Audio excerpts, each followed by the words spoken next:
Welcome. Yeah, I figured I'd be doing this tonight. Here I am. Live stream, open panel, etc., etc., etc. Tell your friends.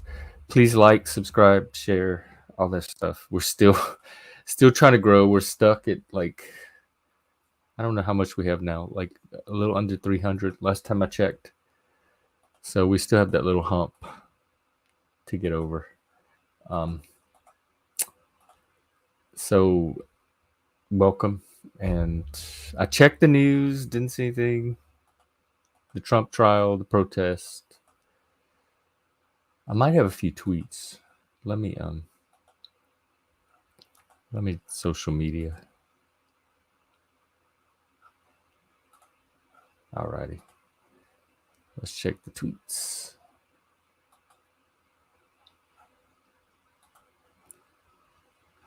Tweetling. Yeah, a lot of it's about the protesters. Let's see. Oh, I missed this. They had the lies of the Satanic Temple. It was a YouTube video. They were going to reveal all the dirt. Dead domain.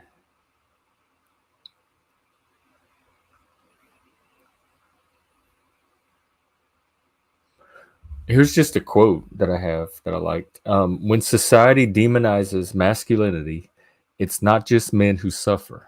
If people are all connected as members of a society, and I believe that we are, then if men are being poisoned, then society is being poisoned. I've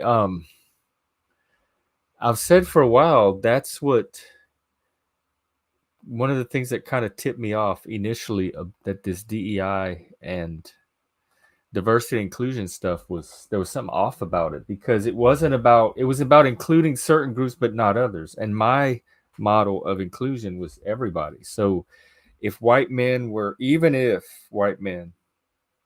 the dominant power structure or whatever for a while, they're still included, and you just expand that inclusion to include other groups. You don't displace them and then move in other groups in their place and then start to exclude them. That's not inclusion to me. And that's one of the things I noticed happening on the left, where white men were being less included and used their history of like generations that were not even them to justify that. And that was not the kind of liberal thinking I grew up with at all. So there's that.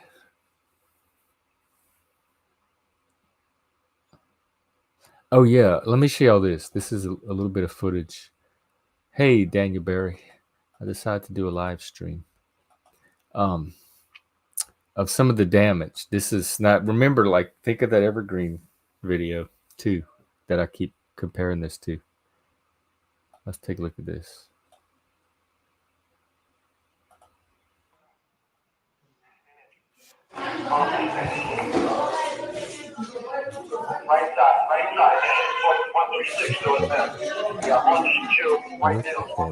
Oh my God, this is worse than Evergreen. I don't even remember Evergreen being this bad. These are kids. I was a punk. I was like misfit, riffraff, outsider, and I never acted like this. Like, we never tore shit. I had the impulse to tear shit up. They had a few hoodlums, maybe, but that was individual, not societal. None of us had the impulse to do that. Now, I do remember, I'll tell this story. At that little school that I went to in the summers, we had dances. Like one of the first couple of years we were there, this would have been junior high, 6th, 7th, 8th grade for me. And they started off on Plato's Republic. We would read 1984, Lord of the Flies, Brave New World. and the dystopian and societal literature. We would discuss utopias and the perfect society. It was they were training us to be leaders, and that's I started watching more of that Benjamin Voice, James Lindsay video. And one point that James Lindsay makes is that about the protest is they're like leadership, recruitment, and training activities, and it gives them an opportunity to spot like who's willing to take risk, who's willing to show leadership, and to start getting them trained and in positions where they can be useful. And that there's not really anything on the right like that, and we need to start we finding the people in this generation that can be trained in leadership, I guess. And it made me think of my own like that school I went to. It was kind of a leadership, there was a leadership training component to it that wasn't overt, but it was certainly there because they were training us to be the future leaders of tomorrow, whether academically, politically, socially, etc. So I'm actually supposed to be one of the elites. I just haven't figured out how to do it yet. I have friends that are. If elite means like financial elites and very successful, wealthy from using their talents and their gifts. Um, but why was I telling this story? Hang on one second, I lost it. Oh, yeah. Um, so it made me think about leadership and that and but that's like a side tangent. We never. Oh yeah. So at this school one summer, and it was um we had dances every weekend because it was residential, so you lived in the dorms. So all the kids, and there was a girls' dorm and a boys' dorm, and all the kids from both dorms met at the student union every Saturday night, and we had a dance for several hours, and it was mandatory. Nobody could stay in the dorms. You had to be at the dance. And so they tried to theme the dances.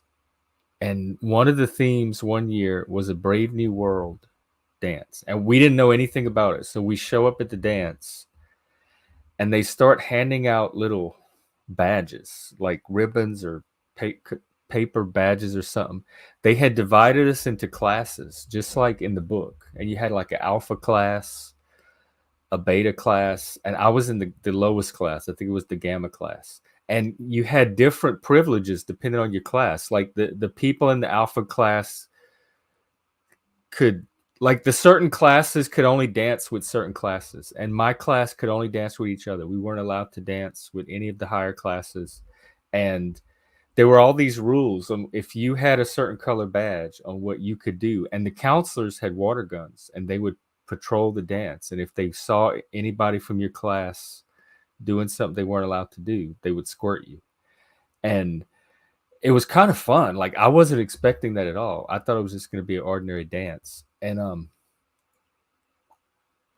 one of the things I eventually did, and I'm very proud of, is I got the other gammas together, and we eventually stole a couple of their water guns, and we staged a coup, and we mutinied, and we started squirting the counselors, and we got all the guns from them, and we like overthrew their control of the dance, and we made it where dance was all equal and everybody could dance for each other. And I was the one that thought of that and led that, because there was no way I was going to be sidelined, told what to do, squirt with water guns all night, etc. So I was like, how we got to do something about this. So when I was in that situation, and this was an artificial environment, I was very quickly incentivized to act the same way, to find some way to overthrow and rebel. I don't think that these kids are in the situation that they think they're in of oppression. I think a lot of it's imaginary. I think it's inflamed through indoctrination, through social media, etc. And I don't think it's at the level that requires. It seems like cosplay to me. It really does. And I got that impression from Occupy Wall Street, which I was actually a part of. I was in Seattle at the time, and I went down to the encampment. I had some friends that were in it. The Chaz, the stuff up here during 2020, all of it looked like cosplay to me. And in Seattle, they do the May Day, like all the the what you call them, the Antifas come out on May Day wearing their black and they tear things up.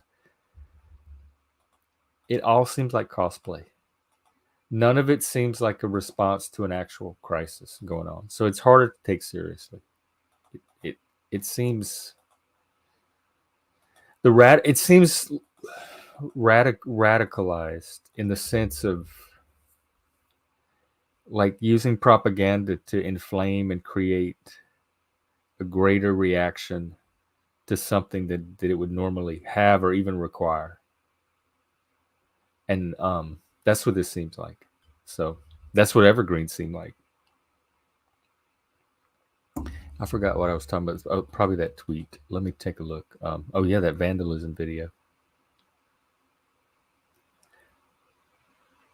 There's another video of counter protests. So apparently, there's two groups of protesters clashing with each other and attempting to tear down each other's encampment. This is kind of how 2020 was a little bit up here in Seattle. This is wild. Is it people on social media seeing stuff and then going out in this, like they're organizing things on social media, like come here at this time, there's a march for solidarity or something, everybody show up, this is your chance to strike at the evil empire, etc., etc. Like it seems there does seem some coordination to it. And the videos I watched of Seattle, they would have people kind of guiding and directing the crowd, so it wasn't complete chaos. It wasn't just like people spilling out in the streets in anger. So it looks like maybe something they're getting probably through social media. I doubt the television stations are telling them to go do this, but I don't know. I don't watch the TV news. Um, but somehow they're being radicalized, and they're. I also have to remember kids. Like remember when I was 20, what that was like. But then we weren't like that. Like we were not angry, tear everything down thing. We still had faith in society and our ability to integrate into it. At least the majority of us. You did have the fringe extremists that were even then screaming, tear it down. Hey, Colt. Um, yes, I do. That's one of the things that turned me around. That started like the little crack of waking up from noticing that the left was not the left that I thought it was or that I had been in my lifetime. Because they had been telling everybody lock down, follow the guidelines, and they were shaming people in red states and Republicans and right wingers that wanted to have family gatherings, beach parties, motorcycle rallies, et cetera, et cetera. And then the minute that George Floyd stuff started, which was bullshit from the start, all of a sudden everybody was out protesting and it was okay. The science, either the science changed conveniently to fit somebody's politics or follow the science didn't matter anymore. This was more important, that was more the message I got, that yes, there's still a pandemic, but this is so important of a crisis. The racism that's just running through this country is so much more important that you can put your health at risk to go protest this cause, but not for all the other stuff that you wanted to do if you were just wanted to hang out with your family and stuff. And I said, that is bullshit. That is not consistent. That is plain politics. That is unfair. And I don't trust you. And like, y'all don't represent me anymore. And I don't trust how you're doing people this way. That was one of the things that started like pushing me, like pulling me away from the left. Um, Well, yeah, sure, Christ, and there's a whole bunch of kings, I guess, running around lately. We even have King Philip that hangs out here. What do Mormons get? You have your own planet. What is that called when you have a planet? An emperor? Would you be an emperor? That seems higher than a king. Christ is only going to be king in Mormon cosmology, mythology. Yeah, way too many. Like it, but again, go back to cosplay. It's all cosplay. Hey, Lindsay. The tyrants. And back in Greece, before democracy, the city states had the tyrants that would rule, and they weren't always bad. It just meant their rule was absolute, um, and they would like war and fight with each other. And eventually, when the I think the middle class or whatever class got enough power, they were able to start implementing some form of democracy. I haven't checked who's streaming tonight. What's going on in the panelverse? Moose is doing his here. Y'all go help Moose's channel. He's trying to get his viewing hours, and he's playing some.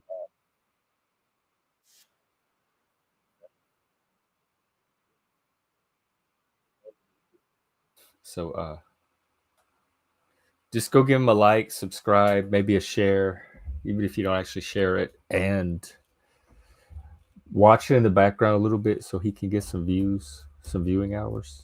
Oh, that reminds me. I have another channel to promote.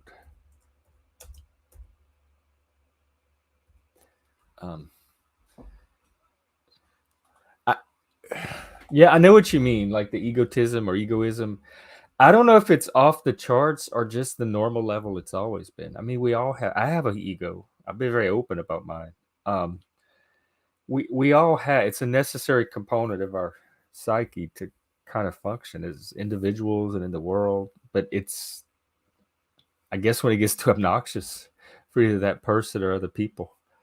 Um, but I don't know if it's off the charts. It's so individualized of a trait. Um, so I have a friend, and she just started a channel with her sister called Dinner and Aside, and it's really cool. I've been watching some of the videos. So if you're into cooking, it's a fun little channel. She's trying to get her view hours and like and subscribes, etc., to monetize. So if you could just check it out, and if you're moved to, just give her a like or a subscribe or something. And like her and her sister cook dishes from their childhood, and they're in separate locations. And so her sister will do like the side dish from her location, and my friend will do the main dish, and they'll switch back. The editing is really nice. They switch back and forth, and they talk about the dish and their memories of it, and they show the side and the main and the side and the main, and they talk and banter back and forth, and it's all about 3 or 4 minutes. So it's very fun and concise, and if you're into food, you might like it and pick up some tips. I'm not, I am a terrible at cooking and in the kitchen, and it looks like even I could do this stuff if I followed their instructions well enough, that I could even pull some of this off. So let's see. We all have an ego. True. I'm stuck on program. Like it's like narcissism is something intentionally created from the outside that's put into people's, instead of a like developmental phenomenon that just emerges from one's childhood, maybe innate traits, etc. More nature than nurture. Now, I definitely think you can, just like with anything, in the wrong or right environment, you can encourage the narcissism and make it worse. I've definitely seen that happen where parents have had narcissistic kids and have coddled and spoiled and babied, and they don't start out with a chance. Like they're never going to have a chance to develop into a normal ego that can interact with others. Yeah, but then we would all be turning into narcissists. It wouldn't only be affecting some of us. And I don't know how old you are or what your baseline is, but I don't know. Like I said, I don't know that the number's increasing. It seems like the same amount that's always been out there. So it's hard to tell where you think the increase might be coming from. Like just people around you in your personal life or media figures. I do know that social media, just Twitter, Facebook, YouTube, whatever, the act of looking through the lens of social media magnifies and distorts like a big fishbowl aquarium. It magnifies and distorts almost everything that you're looking at through it. So I'm always cautious of that too. Right, exactly. That's why I don't think it's just a program that you could put in a TV show and then all of a sudden you've increased the amount of narcissists. There's definitely got to be other factors, and many of them I suspect innate. Influencer culture. That is interesting because I don't know much about it. That's like a generational phenomenon that just emerged. Because in my generation, the influencers were for me, it was like the rock bands, the musicians. For some people, it was celebrities, maybe talk shows, sports figures, etc. And it came from magazines, TV, maybe radio. Now it's a little more direct, and it's social media, and it's just anybody can be an influencer. But there was this reality show I tried to start to watch. The characters were they were all very young and flashy and showy, and it got on my nerves a bit. So I didn't finish the show, but it was America's Next Influencer, and they were all influencers, and they were trying to see which one was going to be the best or win. It was like a competition reality. And so I may go back and rewatch it just to see more of this influencer culture, because I know it's a specific thing in today's world. Well, can you give examples of maybe some characters that were normalized? One of my favorite narcissists in film, I think possibly the most excellent one I've seen so far, is Mary Tyler Moore's performance in Ordinary People as the mom. Um, that is the most faithful to the narcissist in my life that I know. It's a very subtle, kind of long game kind of narcissism, and it's almost like a cat and mouse under the surface. And so I'm sure there's others too. And I do know that, like, they say movies like The Joker, the one, the Ledger version, maybe, that shows him more three dimensional, might be glamorizing psychopaths or sociopaths. But I remember growing up, we had the Adam West Batman with the cartoon villain, like Milton Berle, I think was the Joker, and they were these cartoon theatrical villains. And even then, if I was a sociopath, like, even that could glamorize villainy and sociopathy. If I was a sociopath, I could, like, so it doesn't, to me, if you're already leaning that way, it's not going to take much. I know you have movies like Fight Club. We watched that last year. I know I'm going to use it figurative and metaphorically more than anything else, not necessarily literally, but I know there's a crisis of masculinity. And so finding healthy masculine role models, believe it or not, that's one of the things I'm trying to do, at least for a certain population. I don't expect every red-blooded American male to follow the guy with granny curtains and a deer antler. But I do work in men's mental health and trying to make sure that men do have access to those role models, whether me or somebody else, whichever one's work. Yes, I do think there is again, not literally speaking, very, very figuratively, but to try to, like, sketch out an impression I'm having, like the archetype of the devouring mother as feminism waxes or crests, um the kind of female, what I call female authoritarianism, or some people might call toxic femininity, and the dark mother or devouring mother archetype. I do notice that does seem to be showing up more and more. You also have the girl boss, the bitchy queen, the transsexuals that I don't know. People can have whatever personality they want, but if you don't make yourself this is from hard experience. If you don't make yourself attractive to people, they're not going to want to be around you. It ultimately doesn't matter identity, politics, whatever. People have to like you.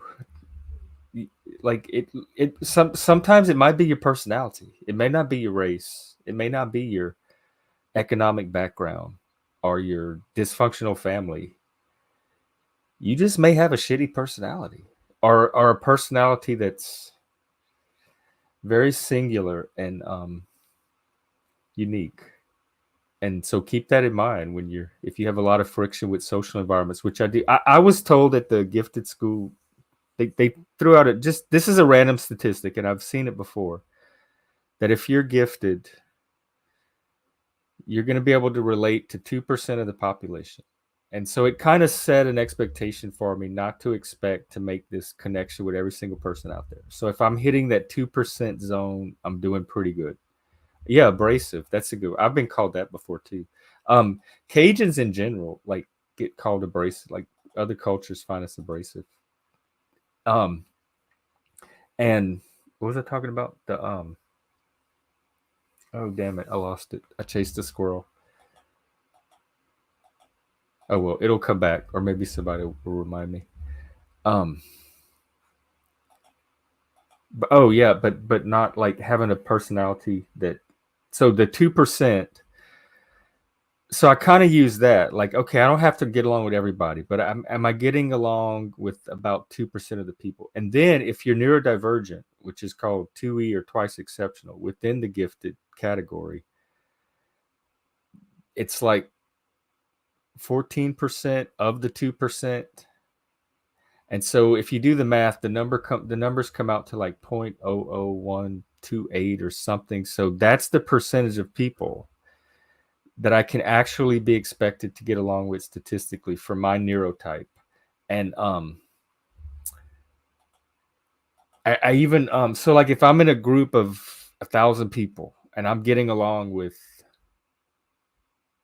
what is it 1.0028283, or even let's double that 6, I'm doing great. I'm like not only hitting my zone, I'm exceeding my zone. So if I'm getting along with 6 out of 1,000 people, I am fine. I'm comfortable.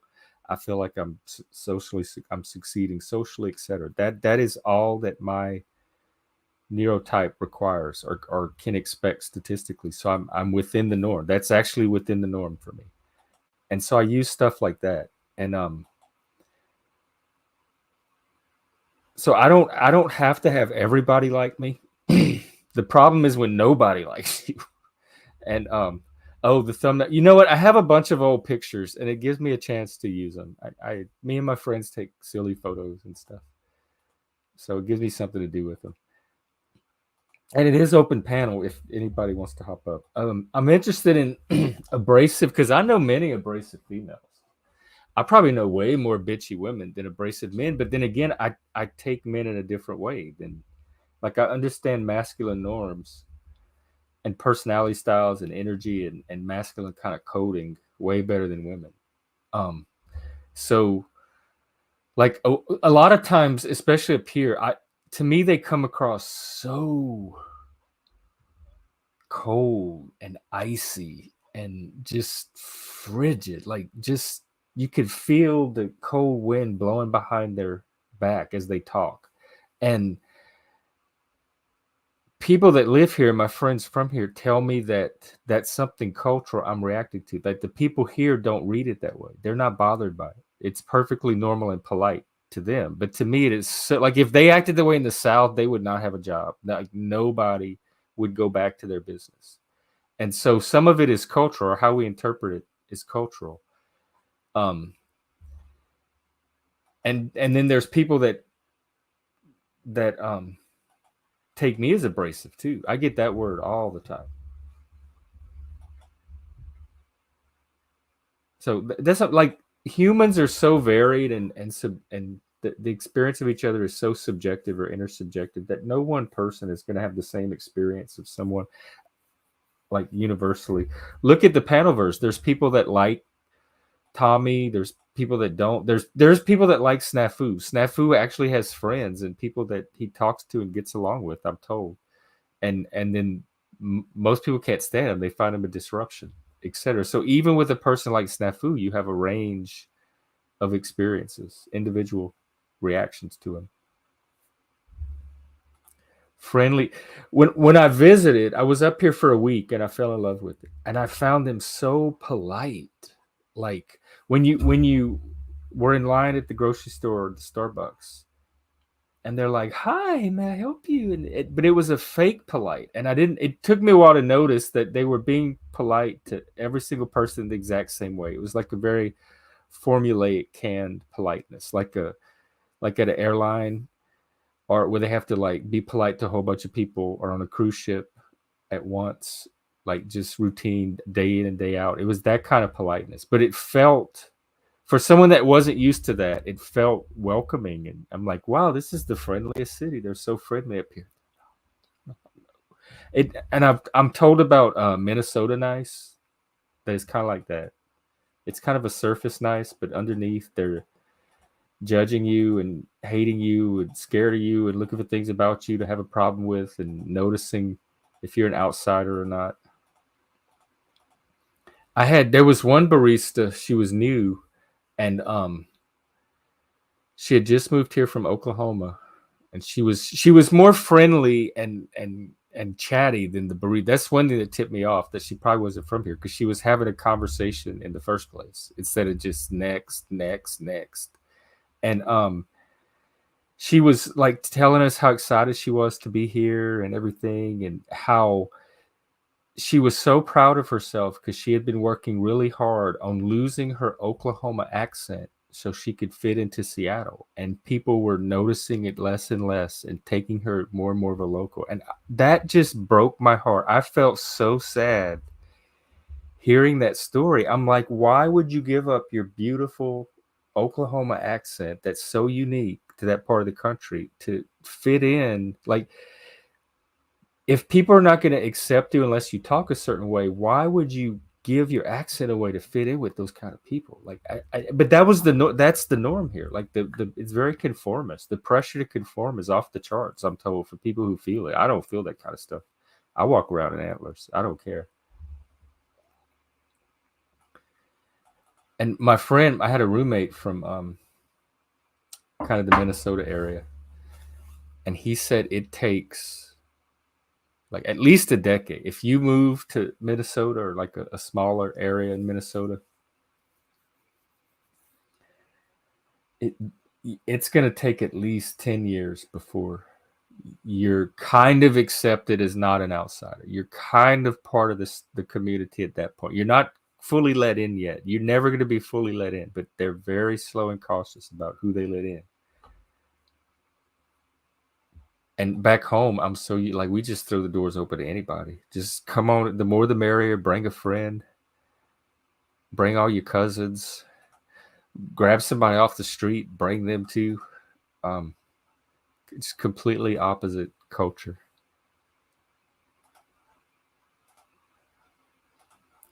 All right, let me see if there's more tweets. Oh, here's just a little quote that I like. But the right side of history is just secular eschatology. And eschatology is the end times, the vision of. So there's an idea that there's a progress to history, and there's a right way history should go, and humans should help it go that way, or a wrong side. And that's not how history even works at all.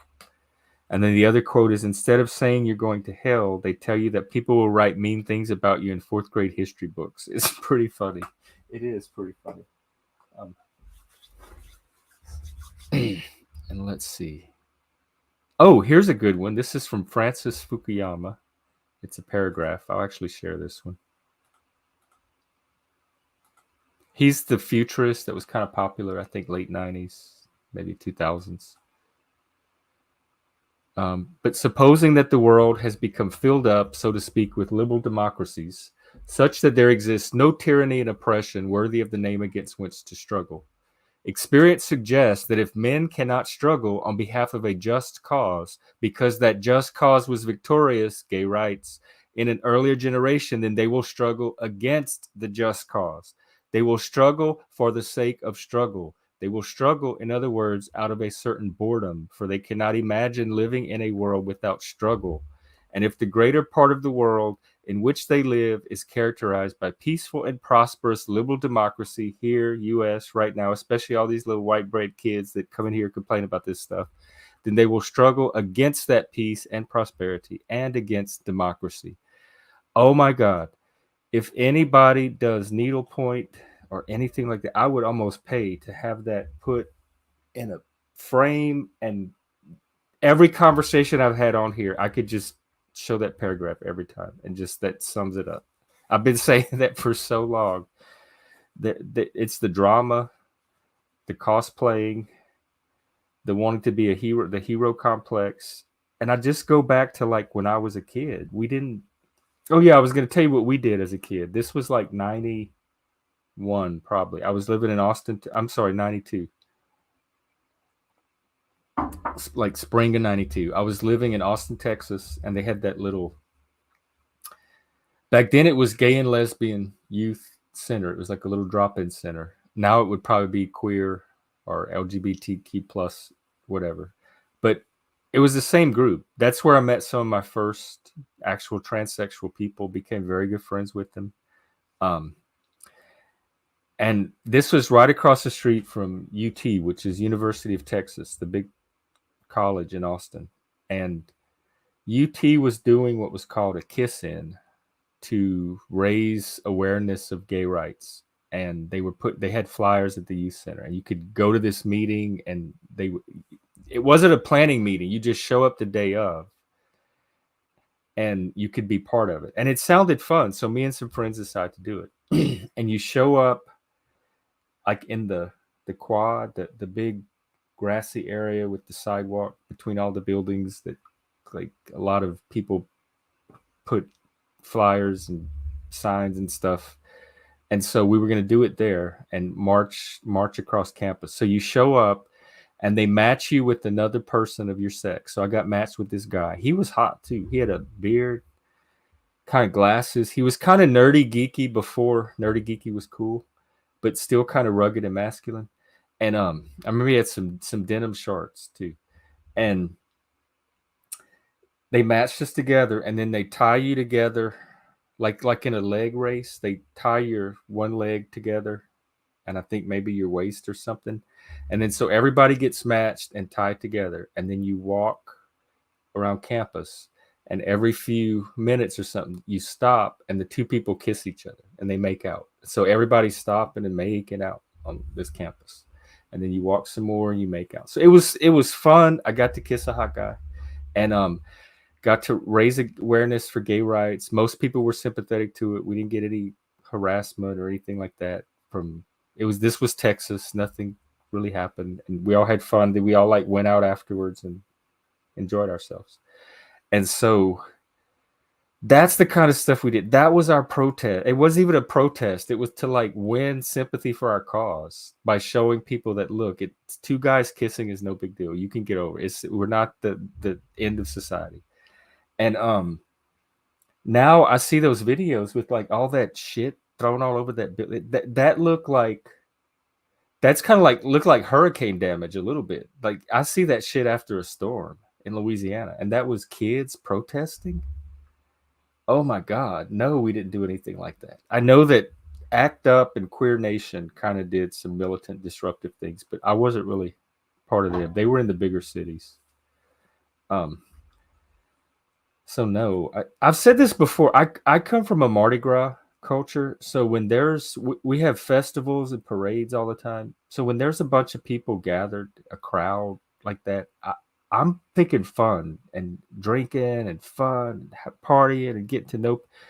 I don't have protest mindset where the crowd is there to be angry and to vent and destroy. That energy is so foreign to me with crowds. I've only really felt it up here.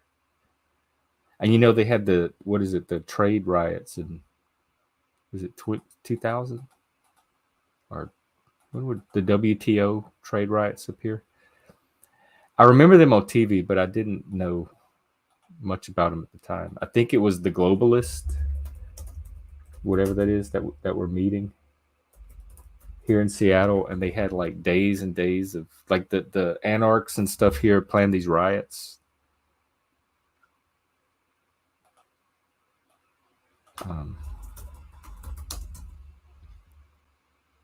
1999, November 99. That was just around Y2K.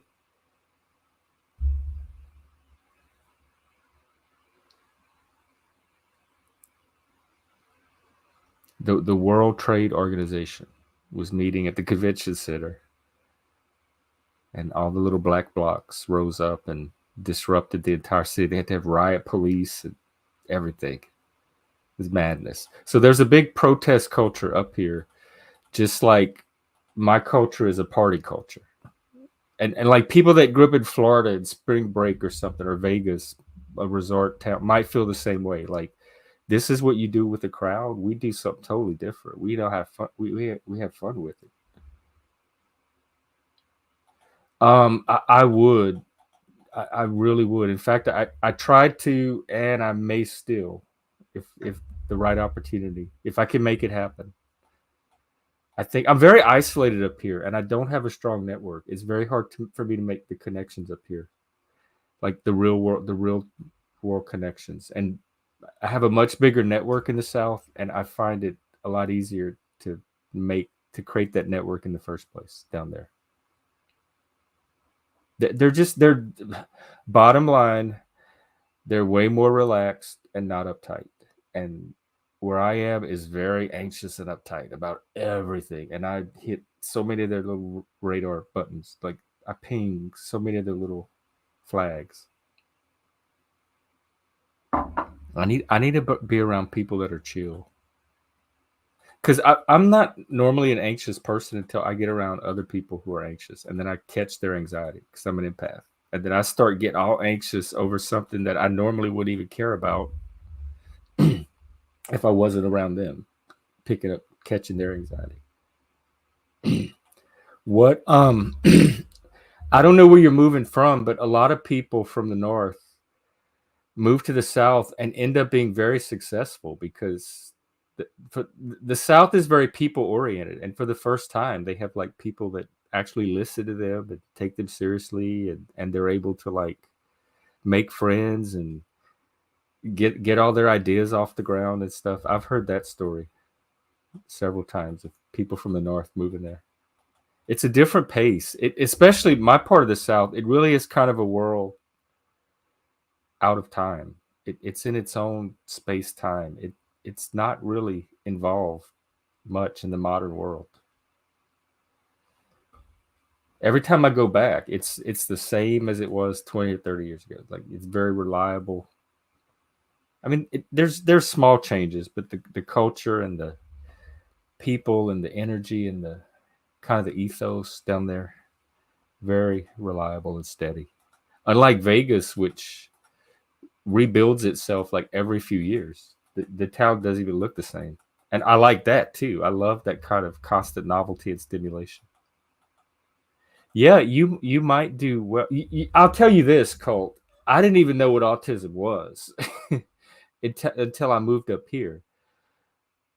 Um, the people in the South just took me as a person. I was just Jeff or Jeffrey. I was just weird Jeffrey and stuff. And it wasn't a big deal. They didn't make a big deal about it. I didn't need a label for it. People could just take me as an individual. And it wasn't until I moved up here and started having all these social difficulties and started meeting other autistic people that the light bulb went off, that, oh, there is actually something all these years that were causing some of these challenges. You just didn't know what it was. But for the most part in the South, people are able to, they're very person centered. They're able to look at the person and look past all the superficial stuff because they're so interested in like each unique personality. Definitely visit, like do some research, visit, because it's all different. But and I only know about some of the South, so it depends on what you're looking for. But I think the South is large enough that it has something for everyone. So whatever your requirements are for a home or a community, there's probably somewhere in the South that meets it. There's progressive bubbles in the South that my friend goes to Austin a lot, and from Louisiana, and every time I describe Seattle, she says that's Austin. Austin is becoming that. That same stuff happens in Austin now, and it was a little bit like that when I lived there. So you could even have like that blue liberal West Coast experience in parts of the South as well. So yeah, I think there's something for everyone. It's just warmer, sunnier, and a little more friendly, like socially and psychologically warmer. Every people here feel so distant. It's like even if they smile and have conversation, that connection, that emotional connection is not there. So that's my thoughts on that. Um, oh wow, we have just a few of us here tonight, and 6 on Twitter. And don't take my. I'm just one person, but if you do decide on a place, let me know, and if I know anything about it or know people there, I'll pass it on.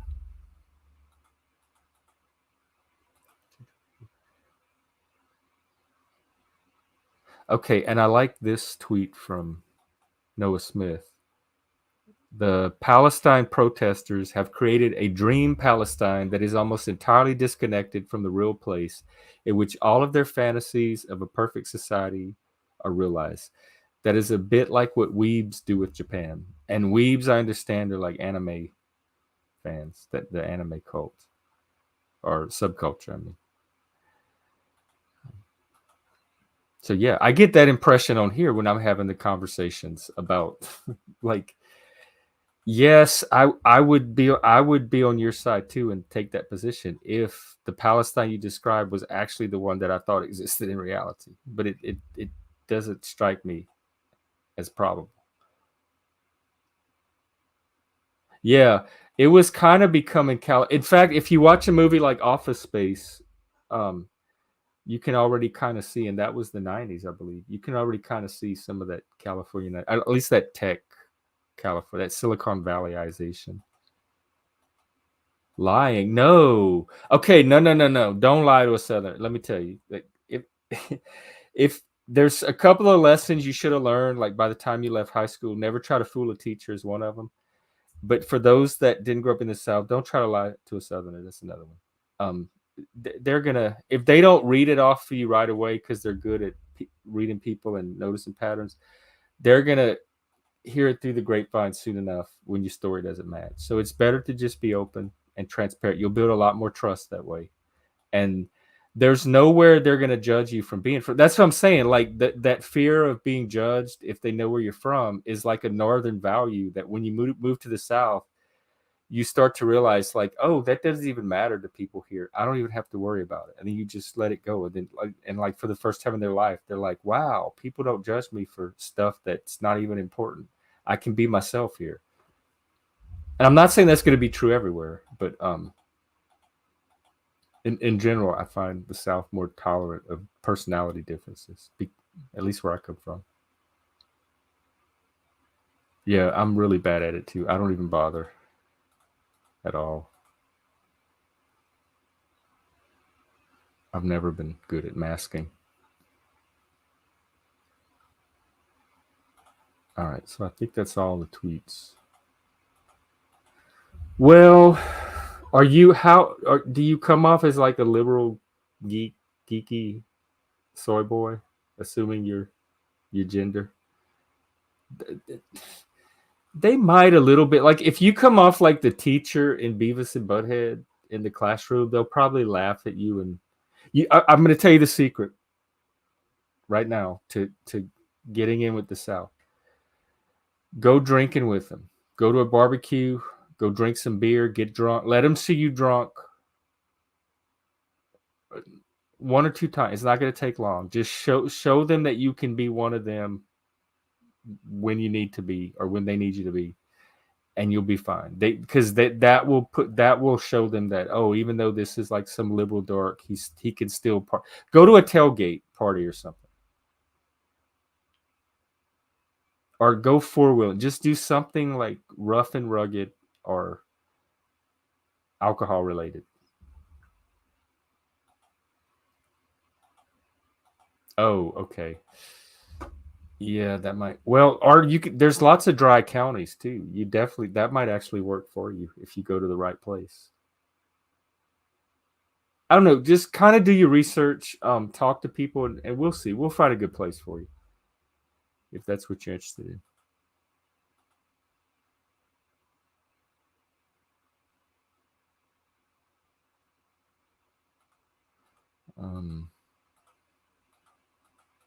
Oh, sorry, I'm doing a bunch of stuff. Well, I'm gonna go at least for another. I mean, at least to the hour. Yeah, I wouldn't say I'm typical of Southerners, but if you can get along with me, you could probably get along with Southerners. And if you drop me with a bunch of Southerners, we're probably all going to get along, and I'm not going to stand out that much. So you can use me a little bit as a barometer. Like if I get on your nerves, Southerners might.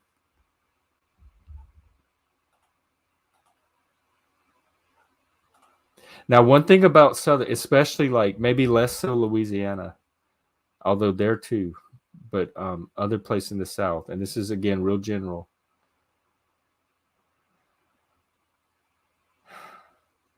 They're not. I don't read it as fake or two-faced, but a lot of people have criticisms of Southerners that they'll say one thing to your face and do or say another thing behind your back. So sometimes there's the feeling you can't always take a Southerner at their word, or they're just telling you what you want to hear. They're trying to make you feel good or something. And sometimes that is the case, and that is true. I just know how to read all of it. Plus, if it's a consistent pattern for the person, then that's not someone you're gonna like want a long-term connection with anyway. If you constantly can't take what they say at face value. But there is kind of like just like here, you have to know how to read the politeness. Down there, you have to know how to read kind of sometimes what's genuine and not. But at the same time, for the most part, especially if you get past the surface, they do make the connections really are genuine and authentic. Um, or it's easier to get to that place. At least it has been with me, with people from the South.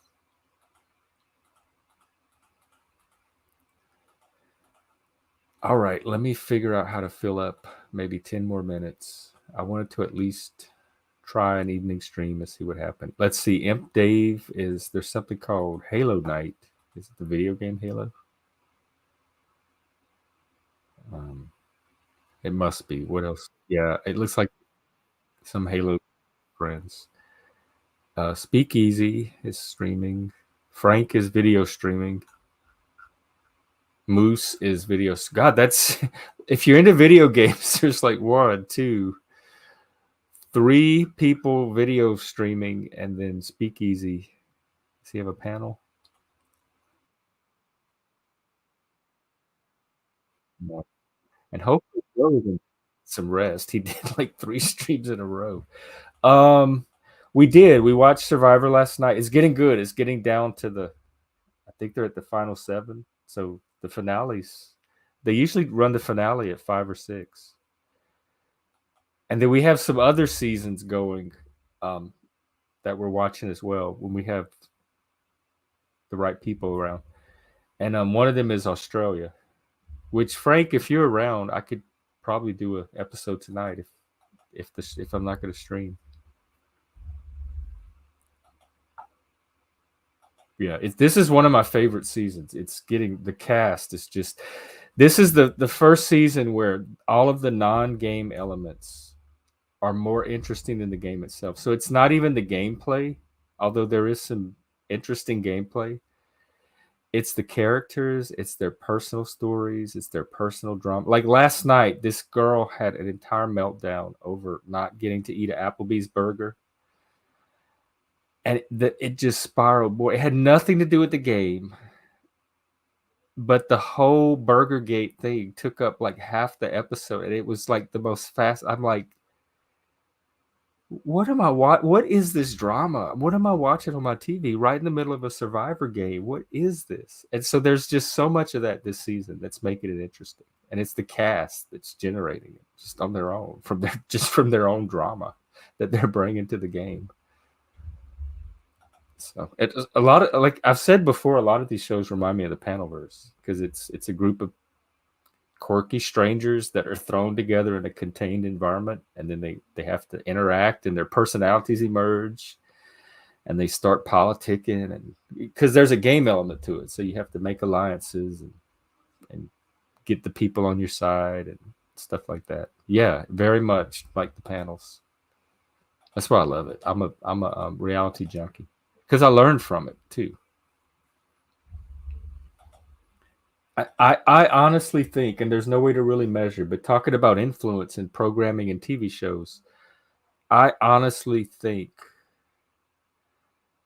I am my social skills as a autistic or neurodivergent person are positively improved from watching as much reality TV as I watch. Like, I think I would be less. I have been called socially retarded, socially illiterate.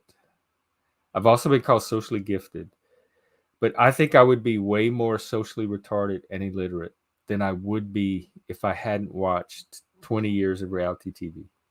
There's no way to tell, but subjectively, it seems like what I picked up from watching those shows, if I did not have that to draw on, that database, my social skills would be even worse than they are. So I think just on a just gut level that it helped me and programmed me or whatever you want to call it.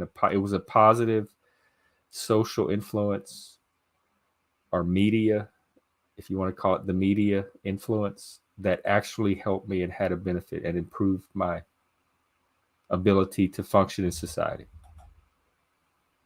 I'm in content with the drama content. I like that.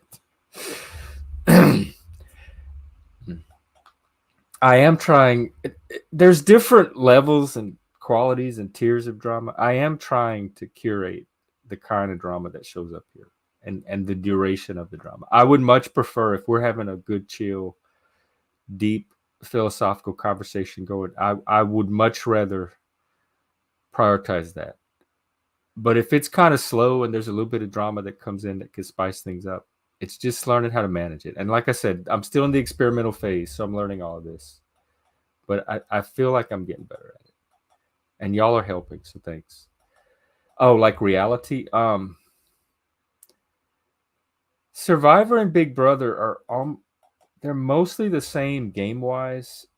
So it's hard to say because I probably learned the same amount from both. And my personal favorite was the mole, but that's not one I learned as much from because it's a different format. Although I played an online mole game in the 2000s. They had like these reality show. That's when reality was super popular. It was just showing up on the scene, and they had all of these online games. People would make like Yahoo Cities or GeoCities websites and run these live games using AOL or Messenger. And I was part of a mole version of that, and it was the biggest one at the time. We had over 2,000 viewers, y'all, across the world were watching this. Like, I'm thinking about it now, tying it to the Panelverse, but this was like '02, maybe '03, and it went all summer long. We played it in real time, so each week we had challenges, an elimination, etc. And the challenges were fun because it was like stuff you had to go out in person and do with the real world. But like I lived in Vegas, so some of them were like you had to take pictures with tourists in front of tourist attractions, and so I had to actually leave my house and go do these challenges, and they were really fun. And I poured so much into this game. Like I had a notebook. I lived, eat, breathed, slept this game. It was on my mind. I like hyper focused. And I made it all the way to the end, and I won the game. And that was exciting. And I got like my picture on the website of the winner of the mole, etc. So in a sense, that show had an impact on my personal life, being able to do that game. But as far as yeah, um, why? How is that? How hard would that be to do remotely? Is that something we could do as a panel community? I have a ton of photos from all over the place.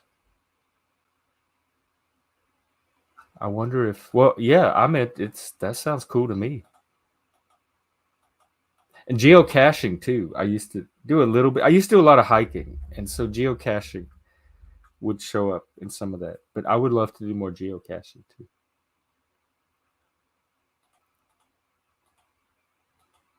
And, all right, what was I? Oh yeah, okay. So we're at an hour.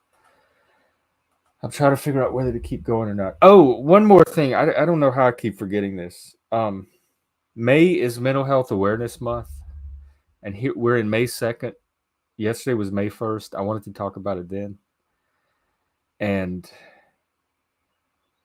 last year for Mental Health Month, I did one topic a day.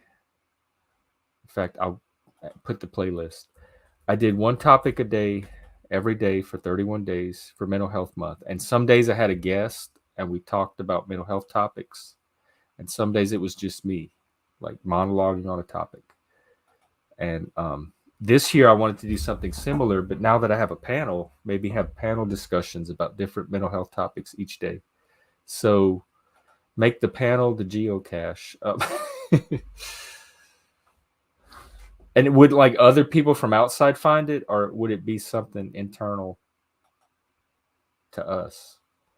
That would be cool though if it would grow the stream. We could, if there was some way to give coordinates to the stream and then put little clues out there on social media that got people curious, and once they figured it out, they would show up to the stream and like it, subscribe, and there'd be some special stream one day that rewarded the person that found us first or something. I like your ideas, Philip. I really do.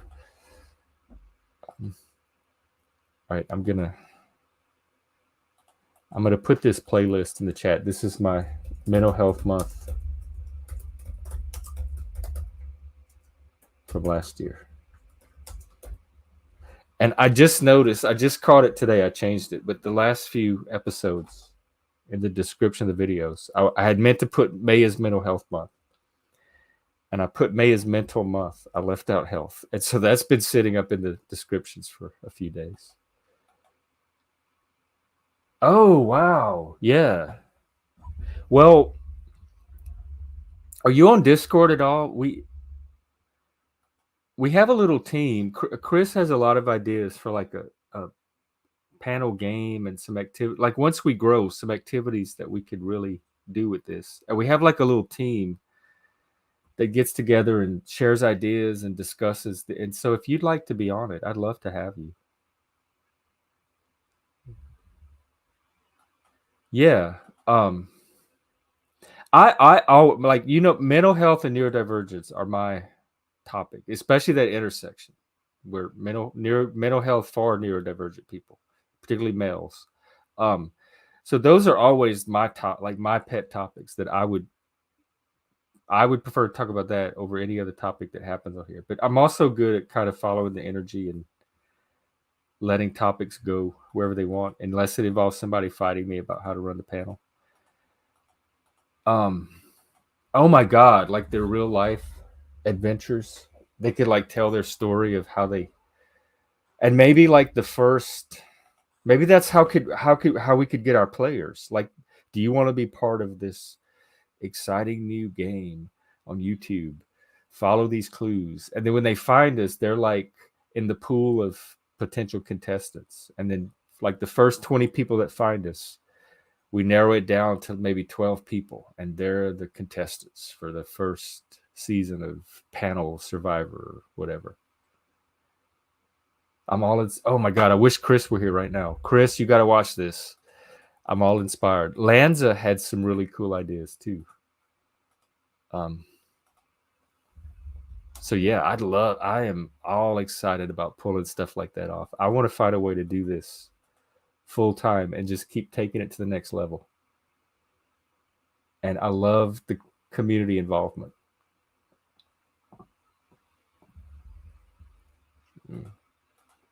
All right, what's today? Thursday? Tonight's that Elspeth show that I started watching. It's really cute. If you haven't watched it, and there's kind of a little meta plot running through it. So if you watch them in sequence, but it's only a few seconds of each episode, so you can kind of watch them out of order. But if you haven't watched Elspeth, it's worth watching at least one because she's neurodivergent and she solves the mysteries. She actually solves them pretty early. Like she shows up on the scene, she notices a bunch of stuff nobody else notices. She puts two and two together very early, and then the whole rest of the episode is cat and mouse with the celebrity guest murderer on how she's gonna catch them before they get away with it. And she uses her like ADHD, autistic, neurodivergent power. She has a very quirky way of seeing the world and a very quirky communication style. So nobody takes her seriously, but she's like put it together faster than the people around her, and she just has to convince them each time to listen to her. And that's such a common experience with us. So I related to it a lot from the neurodivergent angle, and I love a good mystery. And so they're fun little, you know, silly nonsense mysteries. Some of them are really cartoonish, and they're but they all have celebrity guests from like other TV shows. So it's fun to watch the celebrities take on these new roles. So anyway, that's tonight, I believe. And if I'm awake late enough, once they have it on streaming, I don't mind streaming it in the Discord. In fact, when does it come out? Ooh, maybe I could watch it live. And other than that, they have those streams going on that I talked about. Mostly video game streams. But you can go check out Speakeasy. All right. Did it already play or is it later? I thought it was on Thursdays. Maybe not.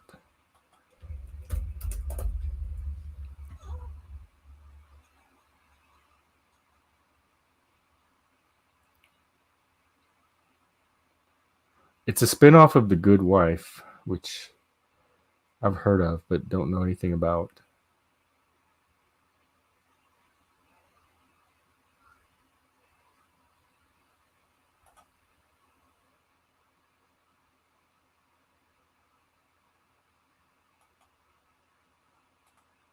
Well, it would be nice if they would just tell you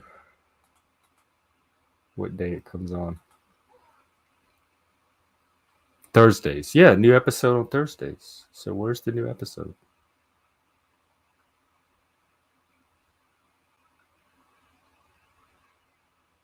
Oh, well, they haven't put it up yet, but when they put it up, I'll stream it in the Discord. So I guess unless someone wants to come on or has a topic, I'll go ahead and wrap it up. And so yeah, definitely let's this month at least, let's I invite everybody to bring mental health topics, questions. We'll throw in neurodivergence with that because it can be related, and like keep that conversation going this month. To maybe it'll help other people. So other than that, I'll be back tomorrow at the usual time, and I hope you have a good rest of your night. I'll see you then.